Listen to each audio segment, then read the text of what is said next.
Sudhagad education सोसायटीचे पूर्व प्राथमिक, प्राथमिक, माध्यमिक व उच्च माध्यमिक विद्यालय कळंबोली मराठी गुड मॉर्निंग बच्चों, इतिहास की तासिका में आपका सहर्ष स्वागत है। बच्चों, हमने इतिहास का दूसरा पाठ शुरू किया है। पाठ का नाम तो जानते ही हैं, 3 लगभग हमारे पीरियड इसके ऊपर हुए हैं। क्या है पाठ का नाम? इतिहास लेखन भारतीय परंपरा। इतिहास लेखन भारतीय परंपरा को इस पाठ को देखते समय हमने देखा कि इतिहास लेखन के लिए भारत में 3 विभाग किए गए हैं। एक प्राचीन काल का इतिहास लेखन, उसके बाद में मध्ययुगीन इतिहास लेखन और तीसरा जो है वो अर्वाचीन इतिहास लेखन। हमने अब तक प्राचीन इतिहास लेखन का अध्ययन किया है, मध्ययुगीन इतिहास लेखन का अध्ययन किया है। आज हमें अर्वाचीन इतिहास लेखन का अध्ययन करना है। इसके भी कुछ पॉइंट हमारे हुए हैं, थोड़ी सी हम इसकी रिवीजन लेंगे और तत्पश्चात उसके अगले पार्ट की तरफ हम क्या करते हैं तो मुड़ते हैं। देखते हैं कि अर्वाचीन इतिहास लेखन में ज़्यादातर जो अंग्रेज अधिकारी हमारे देश में आए उनका यहाँ पर प्रभाव दिखाई देता है।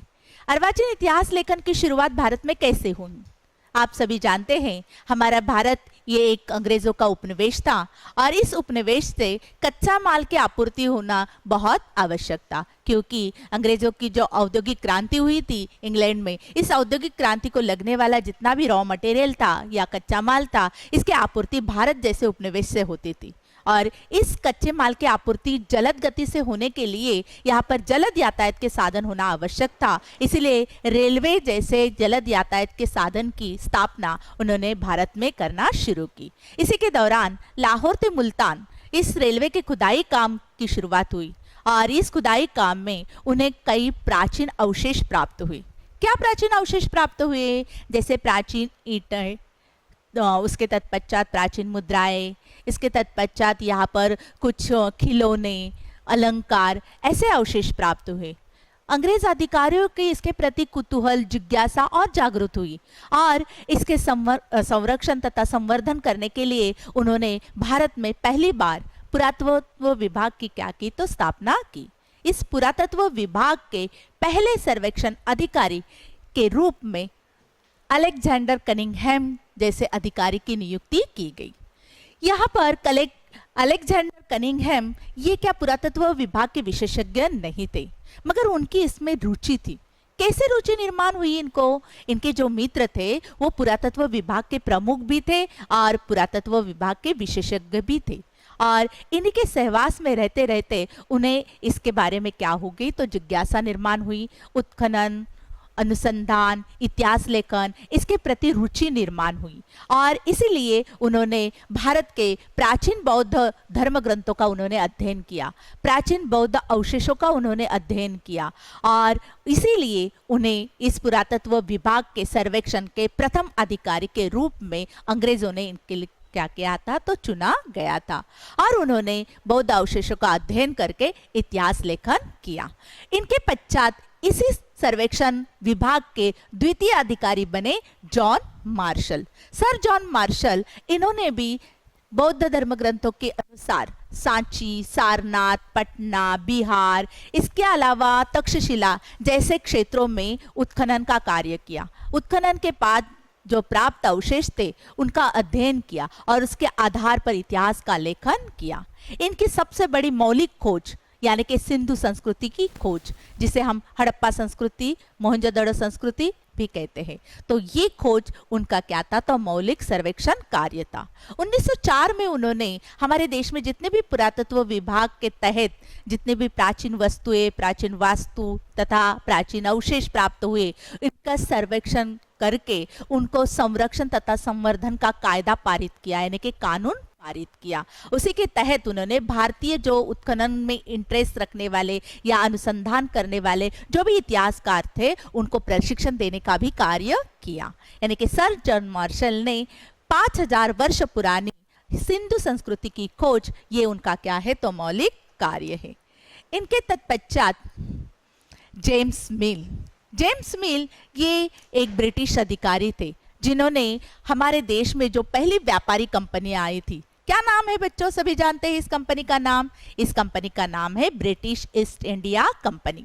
ब्रिटिश ईस्ट इंडिया कंपनी ने हमारे देश में साम्राज्य विस्तार करने के लिए जो हथकंडों का इस्तेमाल किया था, यानी कि सत्ता स्थापन करने के लिए, सत्ता को प्राप्त करने के लिए जो भी उन्होंने चालें चली थी, इस चाले या जो भी उन्होंने नियम, कायदे, कानून लागू किए थे, वे कैसे गलत थे, इसको साबित किसने किया था? तो जेम्स मिल ने किया था। क्योंकि जेम्स मिल एक उत्तम दार्शनिक थे, एक उत्तम इतिहासकार थे और अर्थनीति तज्ञ थे।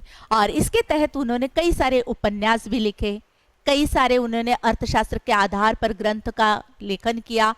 भारत के संबंधी अध्ययन करके उन्होंने भारत संबंधी इतिहास का लेखन किया और इसीलिए ब्रिटिश ईस्ट इंडिया कंपनी में उनकी एक अधिकारी के रूप में नियुक्ति की गई और उन्होंने फिर भारत का अध्ययन करके भारत संबंधी इतिहास का लेखन किया। इसके पश्चात आते हैं वो है माउंट स्टुअर्ट एल्फिंस्टन। जितने भी हमने अभी अधिकारी देखे, ये पूर्वग्रह ग्रासित अधिकारी थे। उनको भारतीय संस्कृति को हीनता का दर्जा दे रहे थे, भारतीय इतिहास को गौण मानते थे, अपनी संस्कृति सर्वश्रेष्ठ, पाश्चात्य संस्कृति सबसे महान, ये धारणाएं उनकी थी। मगर ये ऐसे एकमात्र माउंट स्टुअर्ट एल्फिंस्टन थे कि जिन्होंने भारत के प्रति उदारतावादी मतवादी धोरण यहाँ पर अवलंब किया। उन्होंने भारत के समाज में, भारत के शैक्षिक प्रणाली में कई सारे सुधार किए और इसीलिए भारत में मुंबई के गवर्नर के रूप में नियुक्त हुए लॉर्ड परेल जैसे स्थान में उन्होंने जितने भी शैक्षणिक कार्य की, उनकी स्तुति, उनकी प्रशंसा भारतीयों के द्वारा होने लग गई और इसीलिए भारतीय लोगों ने उन्हीं के नाम से लॉर्ड परेल के जो भी रेलवे स्थानक है या ब्रिज है, उनको एल्फिंस्टन के नाम से नामकरण किया गया। ये उनको दिया हुआ क्या था? तो एक आदर, एक सम्मान था। उन्होंने ही भारत में मातृभाषा तथा अंग्रेजी शिक्षा प्रणाली का क्या किया तो अवलंब किया। तभी से मातृभाषा का महत्व दिन ब दिन क्या होने लग गया? बढ़ने लग गया। ये उनका क्या है? तो मौलिक कार्य है। उसके पश्चात आते हैं जेम्स ग्रांट डफ। जेम्स ग्रांट डफ ये भारत में यानी कि एक अधिकारी के रूप में नियुक्त हुई, खास करके महाराष्ट्र में। महाराष्ट्र की सातारा जैसे रियासत थी, यहाँ पर प्रशासकीय अधिकारी के रूप में इनकी नियुक्ति हो गई। तब उन्होंने देखा कि महाराष्ट्र के इतिहास का लेखन करना बहुत आवश्यक है। जितने भी मराठों के ऐतिहासिक साधन थे, उन्होंने उसको संग्रहित किया, उसका आकलन किया और उनको उचित क्रम से लगाकर इतिहास का लेखन किया। मराठों का पहली बार समग्र अखंडित इतिहास का लेखन करने वाले द ग्रेट कौन है? जेम्स ग्रांट डफ है। मराठों के इस इतिहास में उनका दृष्टिकोण पूर्वग्रह ग्रासित ही था। मराठों के इतिहास को उन्होंने इतना उच्च दर्जा नहीं दिया, फिर भी ये समग्र लेखन होने के कारण, एक संग लेखन होने के कारण मराठों के लिए ये इतिहास बहुत ही कैसा था? तो महत्वपूर्ण था। उपनिवेशवादी इतिहास लेखन। अब देखते हैं बच्चों कि भारत में इतिहास लेखन जो शुरुआत हुई थी, इसमें उपनिवेशवादी इतिहास लेखन का उतना ही महत्व है। उपनिवेशवादी इतिहास लेखन किसे कहते हैं बच्चों? उपनिवेशवादी दृष्टिकोण को विकसित करने वाला, उसका समर्थन करने वाला जो इतिहास होता है, उसे क्या कहते हैं बच्चों? तो उपनिवेशवादी इतिहास लेखन कहते हैं। इस उपनिवेशवादी इतिहास लेखन में प्रारंभिक रूप से अंग्रेज अधिकारी तथा ईसाई धर्म प्रचारकों का ही अंतर्भाव था। आप सभी जानते हैं हमारे देश में आने वाले खास करके 3 लोग थे। कौन से? सबसे पहले आए थे व्यापारी लोग, दूसरे आए थे प्रशासकीय अधिकारी और तीसरे आए थे धर्म प्रचारक, जिनको ईसाई धर्म का हमारे देश में, पौरत्य देश में क्या करना था? तो धर्म प्रसार करना था। इसीलिए उन्होंने भारत के सामाजिक, आर्थिक, राजनीतिक सभी प्रकार के क्षेत्र का अच्छा खासा अध्ययन किया और उसके ऊपर उन्होंने भारत के इतिहास का लेखन किया। इनकी भी दृष्टिकोण कैसा था? इनका भी दृष्टिकोण पूर्वग्रह ग्रासित ही था। अपनी ही संस्कृति को श्रेष्ठ मानते थे, अपने ही देश को श्रेष्ठ मानते थे और पूर्वग्रह ग्रासित उपनिवेशवादी दृष्टिकोण से उन्होंने इतिहास का लेखन किया। देखो यहाँ पर दिया है, भारतीय संस्कृति गौण अथवा द्वयम श्रेणी की है। इस प्रकार के पूर्वग्रह दोष का प्रतिबिंब इन इतिहासकारों के लेखन में स्पष्ट रूप से दिखाई देता है। कैम्ब्रिज हिस्ट्री ऑफ इंडिया इस ग्रंथ के 5 खंड उपनिवेशवादी इतिहास लेखन के एक जीवित उदाहरण है। उपनिवेशवादी इतिहास लेखन का यदि अध्ययन आपको करना है तो ये ग्रंथ बहुत ही महत्वपूर्ण है, जिसमें सविस्तर इसकी जानकारी दी हुई है।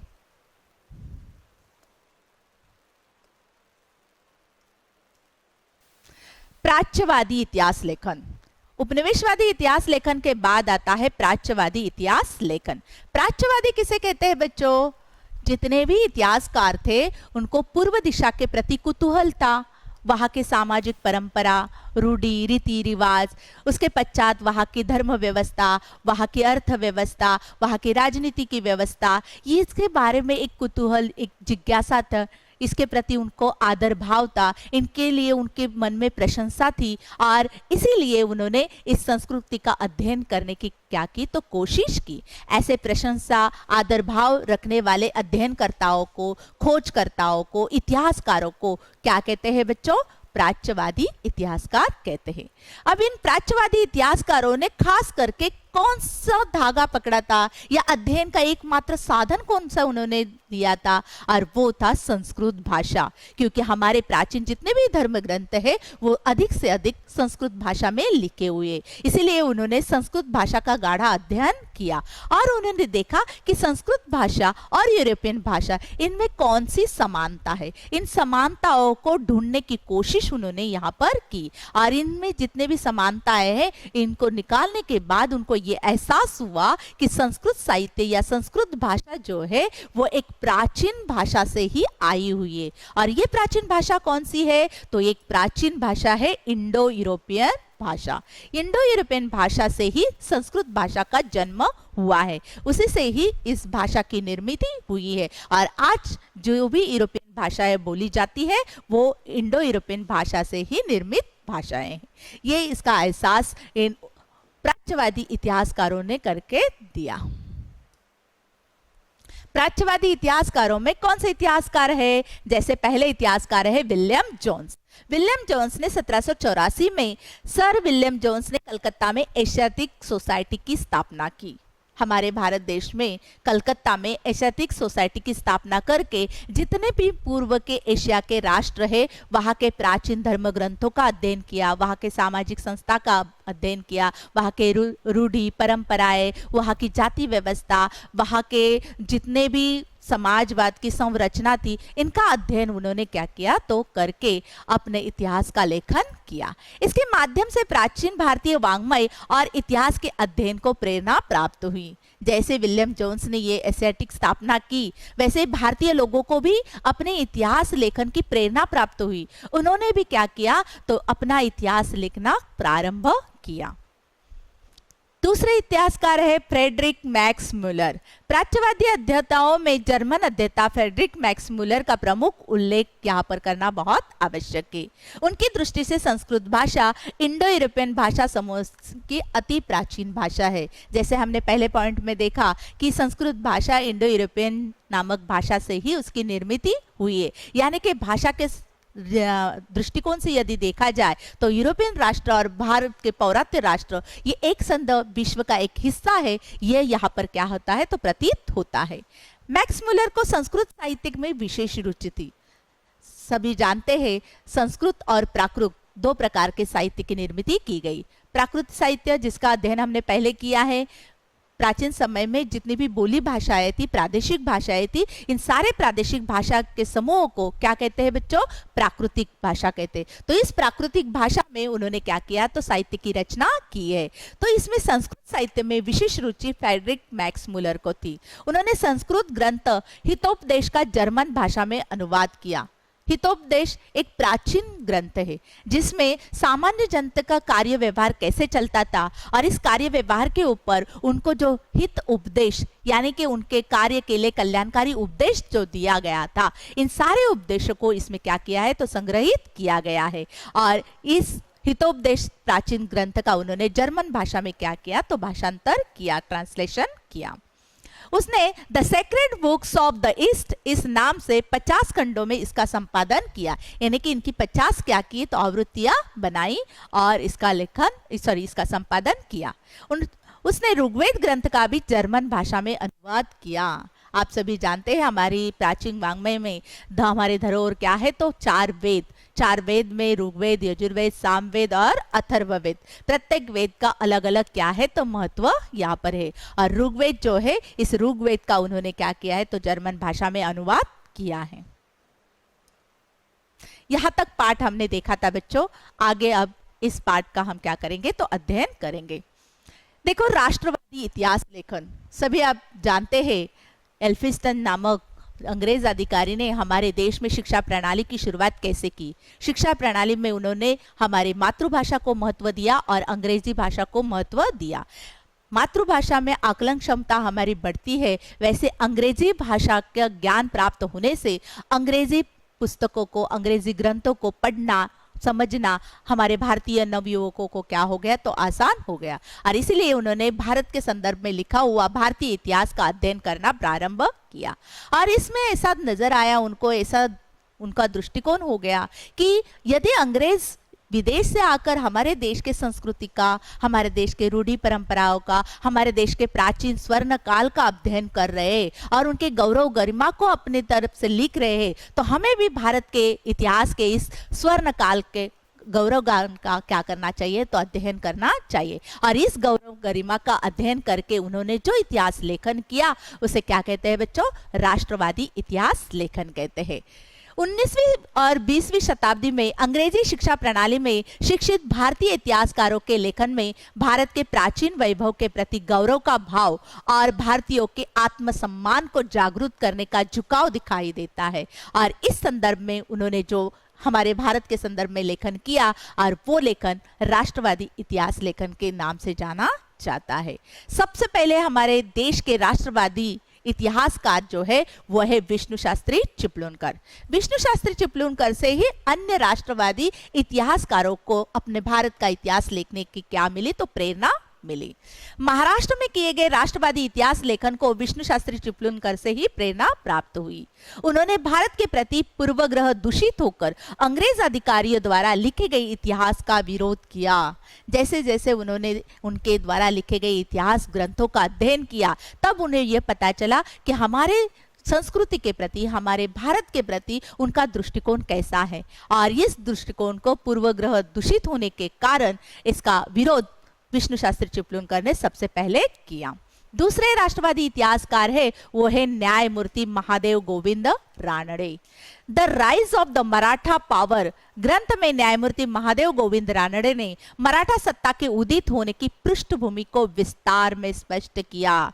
मराठों का जो साम्राज्य, मराठों का जो स्वराज्य स्थापन हुआ, ऐसे ही स्थापन हुआ है क्या? नहीं, उसके लिए लंबी चौड़ी क्या है तो पार्श्वभूमि है। हमारे महाराष्ट्र के ऊपर कई सारे परकीय सत्ताओं का यहाँ पर आधिपत्य था और ऐसी स्थिति में मराठों के ऊपर होने वाले अत्याचार जो थे वो अगणित थे। इस अत्याचार, अन्याय के खिलाफ आवाज उठाने की आवश्यकता थी और ऐसी स्थिति में कोई तो हमारा मसीहा होना चाहिए, ये भावना मराठी जनता के मन में पनप रही थी। ऐसे में ही द ग्रेट शिवाजी राजे का यहाँ पर जन्म हुआ और शिवाजी राजे ने स्वराज्य की क्या की तो स्थापना की। और शिवाजी राजे के इस स्वराज्य की स्थापना के पीछे जितनी भी पार्श्वभूमि है, इस सारे पार्श्वभूमि का वर्णन the rise of the Maratha power इस ग्रंथ में न्यायमूर्ति महादेव गोविंद रानडे ने किया है। मराठी सत्ता का उदय मात्र अचानक धधक उठा दवानल नहीं था, अपितु उसकी सामाजिक, सांस्कृतिक और धार्मिक क्षेत्रों में चल रही तैयारियां थी जो बहुत समय से महाराष्ट्र में चल रही थी। शिवाजी राजे से पहले ही कई सारे मराठी सरदारों ने इसका एल्गार किया था, मगर इसको अंतिम श्रेणी तक पहुंचाने का कार्य शिवाजी राजे ने किया था। तो इसके पीछे की पार्श्वभूमि न्यायमूर्ति महादेव गोविंद रानडे ने अपने इस ग्रंथ में विस्तारित की है। वी.का. राजवाड़े, यहाँ पर विश्वनाथ काशीनाथ राजवाड़े, विश्वनाथ काशीनाथ राजवाड़े जो कि भाषा विज्ञान के महान क्या थे तो अभ्यासक थे।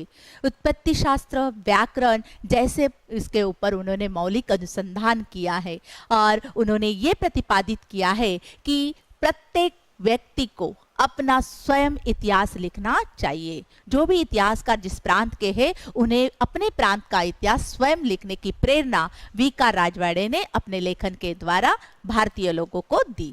उन्होंने मराठ्यांच्या इतिहासाची साधने यानी कि मराठों के इतिहास के साधन शीर्षक से 22 खंडों का संपादन किया।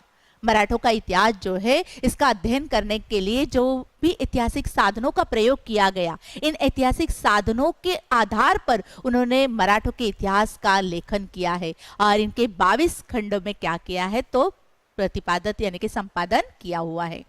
उसके मतानुसार इतिहास के तात्पर्य भूतकालीन समाज का सर्वांगीण और समग्र जीवन दर्शन है।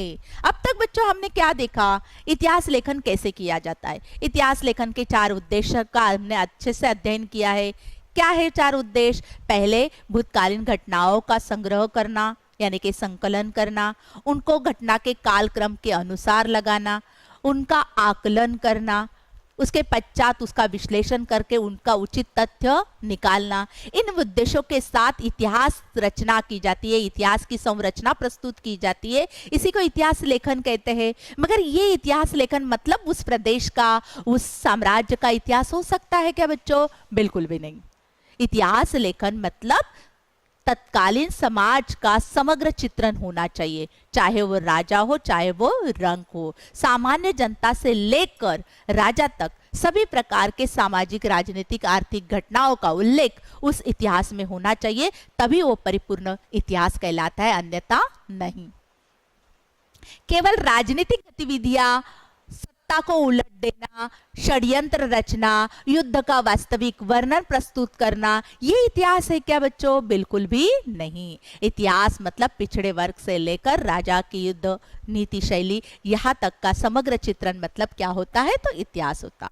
वास्तविक और मूल कागज पत्रों के आधार पर, दस्तावेज के आधार पर ही इतिहास लिखना चाहिए, इसके वो बड़े आग्रही थे। यानी कि इतिहास लेखन में वास्तविकता होनी चाहिए। हमने देखा कि इतिहास लेखन की पद्धति एक वैज्ञानिक पद्धति है और वैज्ञानिक पद्धति में कोई बात जब तक स्पष्ट नहीं होती है तब तक उसका स्वीकार नहीं होता है। वैज्ञानिक पद्धति में एक विशिष्ट पद्धति होती है, प्रायोगिक पद्धति और वहां पर प्रत्यक्ष निरीक्षण पद्धति। हमारे ऐतिहासिक अनुसंधान में वो पद्धति नहीं होती है, फिर भी वैज्ञानिक पद्धति का यहाँ पर प्रयोग करके विश्लेषणात्मक तथा परिकल्पनाएं प्रस्तुत करके इतिहास का क्या किया जाता है तो लेखन किया जाता है। और इसीलिए इतिहास लेखन की वैज्ञानिक पद्धति से वास्तविक सत्य लोगों तक पहुंचाने का कार्य कौन करता है तो इतिहास करता है। मगर इसके लिए सबूत देना बहुत जरूरी है। बिना सबूत के कोई बात सच होती है नहीं। इसका तात्पर्य ये है क्या, यहाँ पर वास्तविक प्रमाण देना बहुत आवश्यक है। और ये वास्तविक प्रमाण मतलब मूल दस्तावेज यानी के ऐतिहासिक साधन, चाहे वो कागज पत्र हो, चाहे वो अवशेष हो या कोई अन्य वस्तु या वास्तु हो, इसके आधार पर ही इतिहास का लेखन किया जाता है। इतिहास विषय के अनुसंधान और शोध कार्य के लिए वी.का. राजवाड़े ने पुणे में 7 जुलाई 1910 को भारत इतिहास संशोधक मंडल की स्थापना की। भारतीय इतिहासकारों को सहायता हो, उनको मार्गदर्शन प्राप्त हो, इतिहास लेखन की एक वैज्ञानिक पद्धति से वो परिचित हो, इसके लिए उन्होंने ये इतिहास संशोधक मंडल की स्थापना की और सारे भारतीय इतिहासकारों को उन्होंने मार्गदर्शन किया। स्वतंत्र वीर सावरकर यानी कि वी. दा. सावरकर यानी कि विनायक दामोदर सावरकर, जिनका जन्म महाराष्ट्र में हुआ, उन्होंने हमेशा भारतीय लोगों को प्रेरणा देने का कार्य किया। अपने इतिहास लेखन से उन्होंने स्वतंत्रता संग्राम के लिए प्रेरणादायी विचार प्रस्तुत किए और उनका मानना था कि हमारे देश में जो 1857 का राष्ट्रीय उठाव या विद्रोह हुआ, यह राष्ट्रीय विद्रोह मतलब अंग्रेजों के खिलाफ उठाई हुई आवाज थी और यह आवाज जो थी उनके द्वारा हमारे देश में स्वतंत्रता संग्राम के लिए प्रेरणादायी विचार प्रस्तुत कर सके, इसके लिए उन्होंने इसके ऊपर लेखन किया। कौन सा ग्रंथ लिखा उन्होंने? इसके ऊपर the Indian war of independence 1857 यानी कि 1857 का स्वतंत्रता समर, इस पुस्तक की उन्होंने रचना की और इसके द्वारा क्रांतिकारी प्रेरणादायी विचार भारतीय लोगों तक उन्होंने पहुंचाए और स्वतंत्रता के लिए उन्होंने क्या किए, आजादी के संग्राम के लिए लोगों के मन में अंग्रेजों के खिलाफ एक विशिष्ट प्रकार का जनजागृति उन्होंने की। राष्ट्रवादी इतिहास लेखन के प्रभाव स्वरूप प्रादेशिक इतिहास लेखन हेतु प्रोत्साहन प्राप्त हुआ। हमारे राष्ट्रवादी इतिहासकारों से प्रेरणा प्राप्त करके प्रत्येक प्रदेश में जो जो इतिहासकार थे उन्होंने अपने प्रदेश का इतिहास लेखन क्या किया तो प्रारंभ किया। दक्षिण भारत की भौगोलिक विशेषताओं तथा वहां के प्रादेशिक विशेषताओं के साथ उन्होंने प्रादेशिक इतिहास लेखन की क्या की तो शुरुआत की। स्वतंत्रोत्तर कालखंड का इतिहास लेखन, यहाँ तक हमने देखा कि हम अंग्रेजों के आधिपत्य में थे। अब अंग्रेजी के चुंगल से हमारा देश क्या हुआ था तो आजाद हुआ था। 15 अगस्त 1947 को हमारा देश क्या हुआ आजाद हुआ। मगर आजादी से हमें सब कुछ हासिल हुआ ऐसे नहीं, हमारे देश में कई सारी समस्याएं पनप रही थी और इन समस्याओं को लेकर भारत में इतिहास का लेखन किया गया। इसके 3 विचारधाराएं, कितने बच्चों विचारधाराएं हैं? 3 विचारधाराएं। कौन सी हैं? एक है मार्क्सवादी इतिहास, दूसरा है उपेक्षितों का इतिहास और तीसरा है स्त्रीवादी इतिहास। देखते हैं मार्क्सवादी इतिहास को। मार्क्सवादी इतिहास कार्ल मार्क्स के विचारों से प्रभावित कई सारे हमारे देश में विचारक थे जिन्होंने कार्ल मार्क्स के विचारों को क्या किया था, अपनाया था। उन्होंने देखा कि समाज में समस्याएं निर्माण होने का एकमात्र कारण है वो है वर्ग संघर्ष।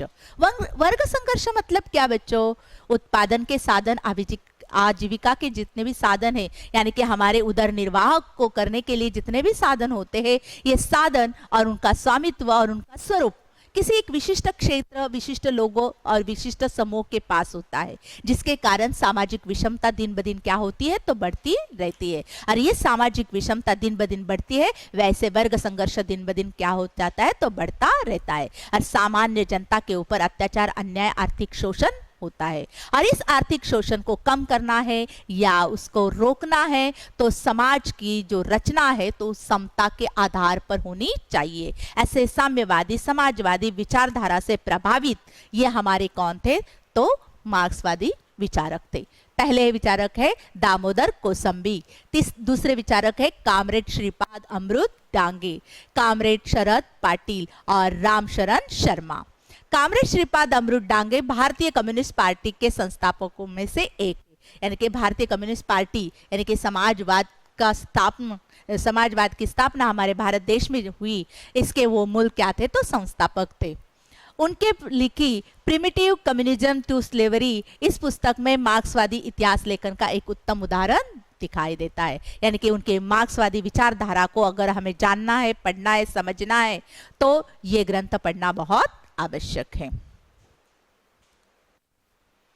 उपेक्षितों का यानी कि सब ऑल्टर्न इतिहास, उपेक्षित घटक जिनके बारे में इतिहास में कभी किसी ने किसी का उल्लेख नहीं किया।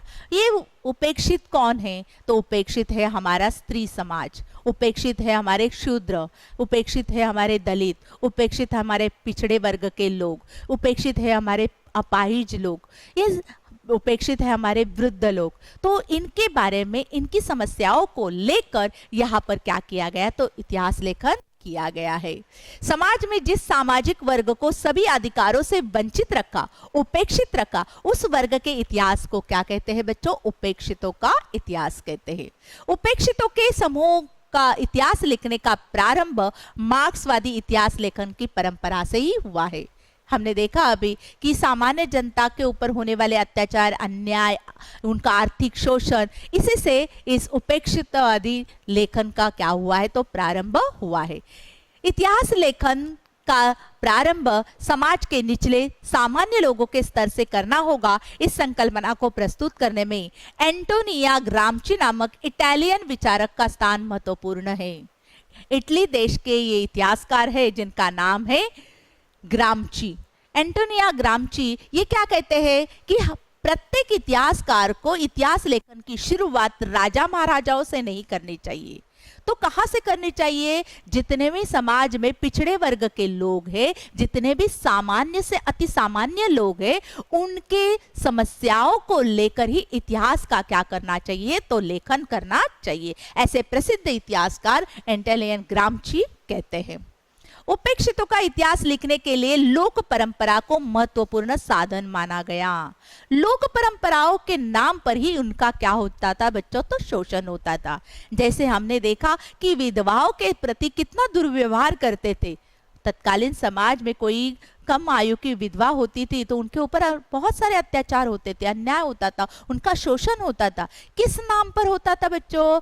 केवल और केवल एक सामाजिक परंपरा के नाम पर। उनका पति यदि गुजर जाता है तो उनको सती जाने की प्रथा थी, ये भी एक लोक परंपरा थी, ये एक समाज की रीति थी। तो ये लोक परंपरा इस उपेक्षितों के इतिहास लेखन का एक अहम महत्वपूर्ण क्या था, तो साधन था।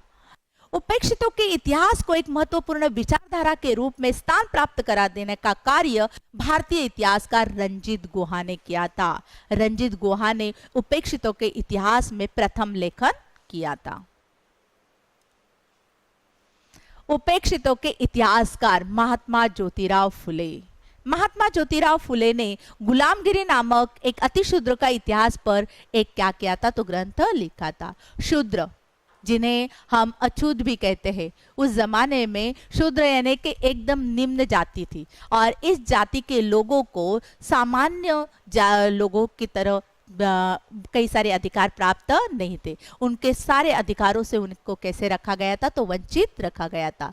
उनका जो होने वाला शोषण, उनके प्रति उनकी जो यातनाएं जो थी, ये सारी यातनाएं, उनका शोषण, उनकी हल अपेष्टा किस में दर्शाई है, तो गुलामगिरी इस पुस्तक में दर्शाई। धर्म के नाम पर नारी, शूद्रों और अतिशूद्रों के ऊपर होने वाले शोषण की ओर इस गुलामगिरी नामक पुस्तक में या ग्रंथ में ध्यान आकर्षित करने का कार्य किसने किया था, तो महात्मा ज्योतिराव फुले ने किया था। डॉक्टर बाबा साहेब अम्बेडकर ये दूसरे क्या है, तो उपेक्षितों के इतिहासकार, जिनको दलितों का मसीहा कहा जाता है, नारी समाज के प्रणेता कहा जाता है। नारियों को जितने भी अधिकार मिले हैं, इनमें अहम भूमिका किसने किए है, तो डॉक्टर बाबा साहेब अम्बेडकर ने। संविधान के शिल्पकार है, इन्होंने संविधान में कितने सारे कानून जो किए, जिसमें नारी और पिछड़े वर्ग या दलित वर्गों का क्या किया जाता है, तो उद्धार किया जाता है।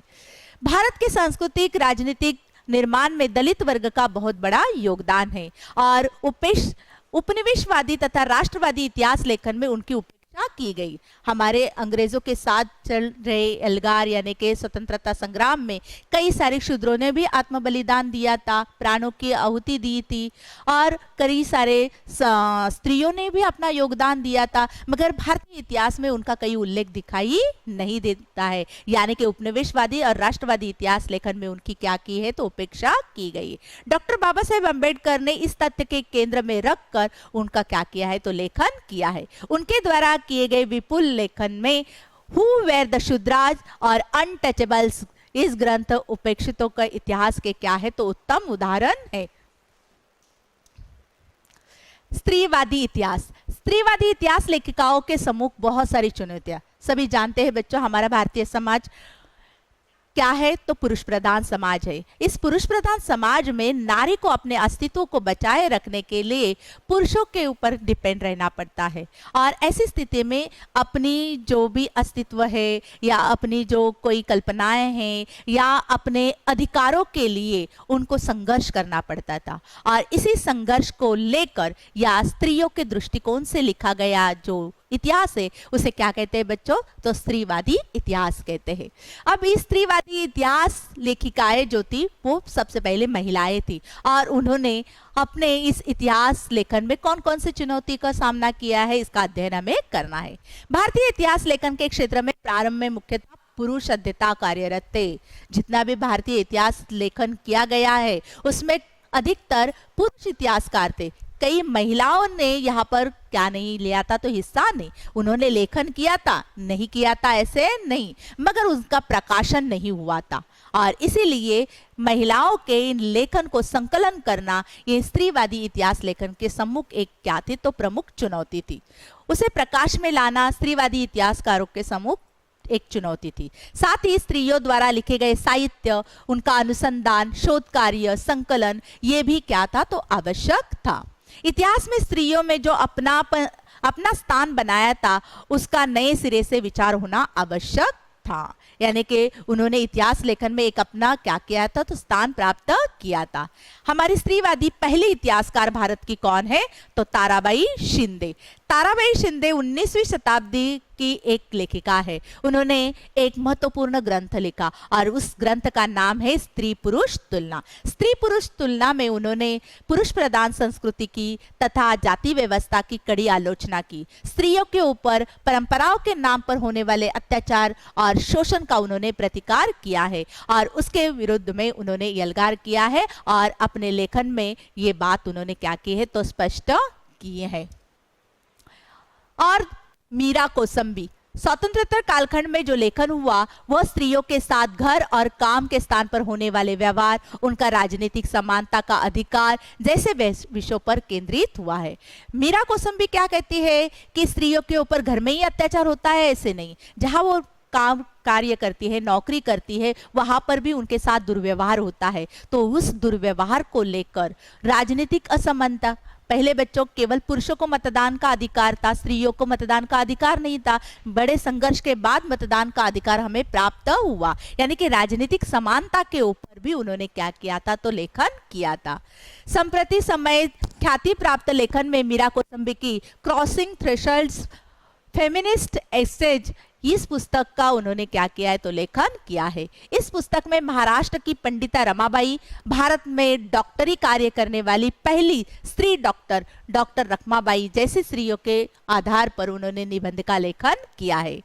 शर्मिला रेगी, महाराष्ट्र में दलित स्त्रियों के दृष्टिकोण में सामाजिक वर्ग, जाति आदि बातों में उन्होंने क्या किया है तो इतिहास का लेखन किया है। उनका यह लेखन writing caste, writing gender, reading Dalit women's testimonies, इन पुस्तकों द्वारा उन स्त्रियों के आत्मचरित्र को उन्होंने क्या किया है तो प्रकाशित किया है।